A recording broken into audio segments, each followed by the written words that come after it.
Well, that is called pulling the trigger, and this youngster hammers it home.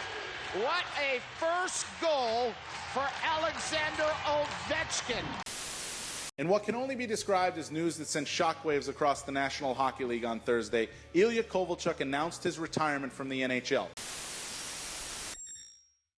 Ever since the days of the USSR, the Soviet Union, the Miracle on Ice, the KHL, and Russian hockey programs have always been fascinating. Widely known as the second best hockey league in the world, many of our current NHL stars originated from Russia. Russian hockey programs are no joke. However, there has always been a conundrum when it comes to recruiting this talent. As over the years we have seen KHL superstars, players who dominate at both ends of the ice, fail miserably when trying to become an NHL player. Or perhaps players who made it to the NHL but decided they'd rather be in Russia, basically abandoning their NHL team. But at the same time, we've seen players like Artemi Panarin make a seamless transition and become top 10 talents in the NHL. KHL recruitment is chaotic. It is very difficult to predict, which also explains why teams are so hesitant on drafting Russian talent. The National Hockey League is expanding. Next season, the league welcomes its 31st team. There it is, the Vegas Golden Knights. In November of 2016, the Vegas Golden Knights would be officially unveiled. And with that began the speculation. Who will they take in the expansion draft? Is it even plausible that they can be competitive in their first season? Topics many of us would be thinking. And well, with a very healthy cap situation, one approach Vegas would take is by trying to recruit Vadim Shipachev, a Russian-born player who dominated the KHL for years.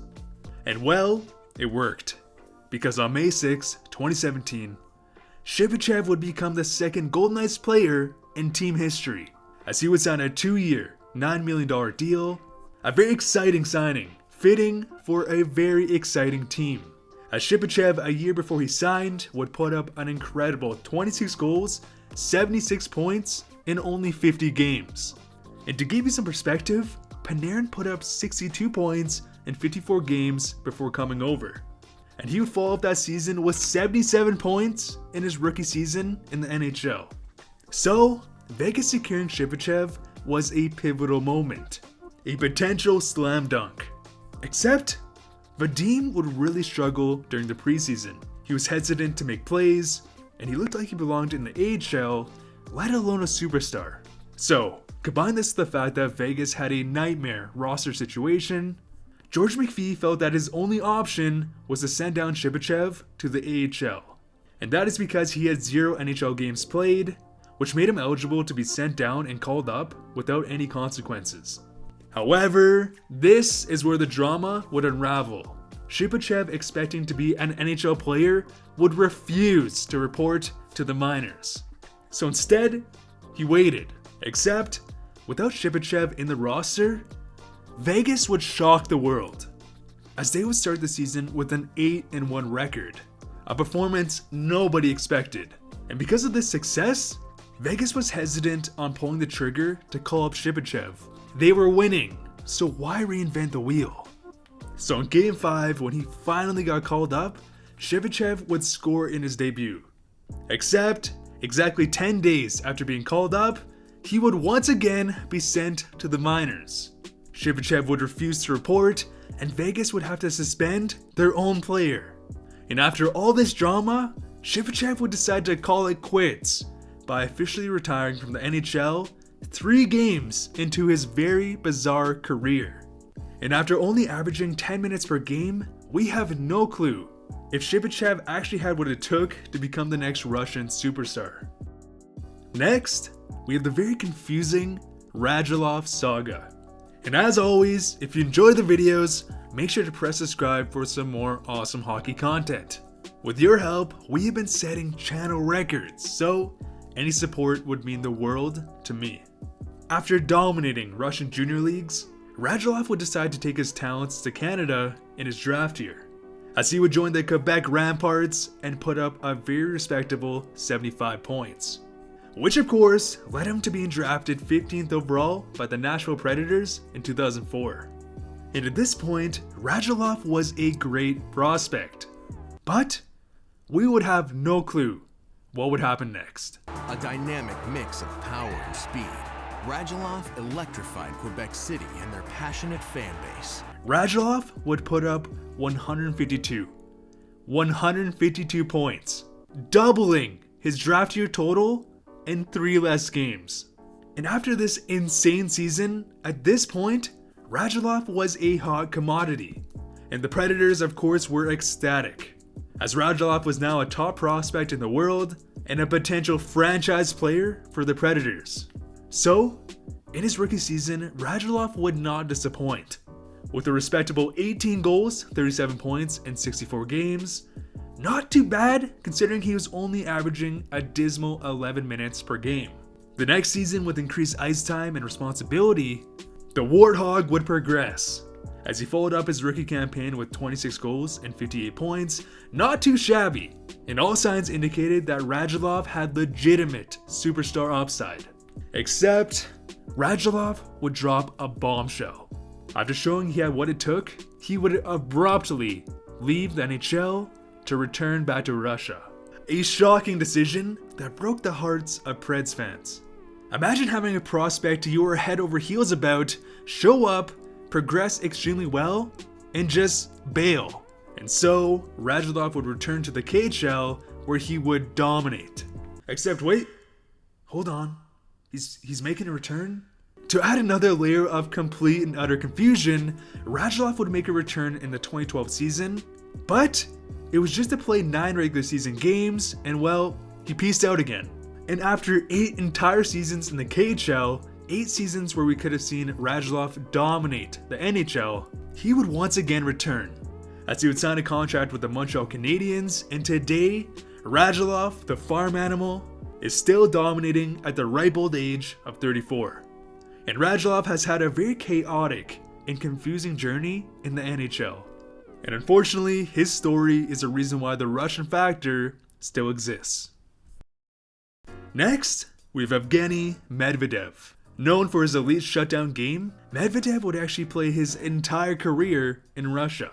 When the KHL started in 2008, Medvedev would be a star defenseman for 7 straight years. So, when his contract expired in May of 2015, many NHL teams were interested in recruiting him. And on top of that list stood Ron Hextall and the Flyers, as they would end up signing him to a low-risk, 1-year, $3 million deal. A great way to test him, as it was almost a tryout for earning an even bigger payday. And so, what happened? As a 33-year-old Russian rookie, Medvedev would actually transition extremely well. He wasn't a superstar by any means, and he did get healthy scratched, but regardless, he put up respectable offensive numbers and would actually play a very good all-around game. And his analytics would actually point towards him being a very reliable top 4 defenseman. However, it would happen. In May of 2016, Medvedev would be arrested and charged for a DUI. Not to mention, it was also noted that he carried no personal identification. So basically, it was a disaster. And even though he showed the upside of a very reliable defenseman, Medvedev's NHL career would end just as quickly as it started, as he played 45 games in the NHL as a 33-year-old rookie, got arrested, and would return back to Russia. Next, we have the ever so chaotic story of Ilya Kovalchuk. Okay, let's speed it up though. After being identified as the next Russian phenom, Kovalchuk would be drafted 1st overall in 2001. And over the next decade, Kovalchuk emerged as a superstar. He would get traded to New Jersey, sign a 15-year, $100 million contract, lockout. After going back to the KHL during the lockout, Kovalchuk would really enjoy his return to Russia. So much so that he would shockingly retire 3 years into his 15-year contract. Hold up, after leaving the NHL for 6 years, dominating the KHL, the LA Kings would announce that they would be signing Kovalchuk to a 3-year, $6.25 million AAV contract.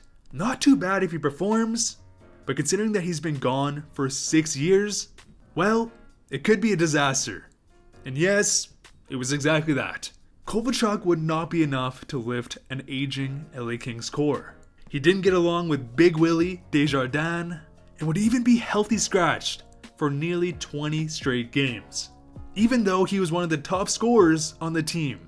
And to be honest, it was just a very bizarre situation, because after recruiting him from the KHL, the Kings would pretty much just give up on Kovalchuk. The next season, Big Willie would be fired and replaced by Todd McClellan, except at this point, a rebuild was obvious. And so, the LA Kings would place Kovalchuk on waivers for the purpose of contract buyout and termination. Just an absurd chain of events. So, Kovalchuk would get signed by Montreal, play really well, but he would get traded to the Washington Capitals for a playoff push. And today, Kovalchuk is a free agent. He's proved that he still has some juice left in the tank, and so it's gonna be interesting whether he signs a deal to win in the NHL, or perhaps he once again leaves to Russia. But anyways guys, has your team ever dealt with the Russian factor? Comment down below, I'd love to know. And make sure to press subscribe for some more awesome hockey content. Again, we have been setting channel records and I really appreciate the support. And I know I say it a lot guys, but your support has truly been life-changing. Whenever you guys watch my videos, you're helping me get through school, pay off those student loans, and I really can't thank you guys enough. But anyways, I hope all you guys are doing well. See you guys later.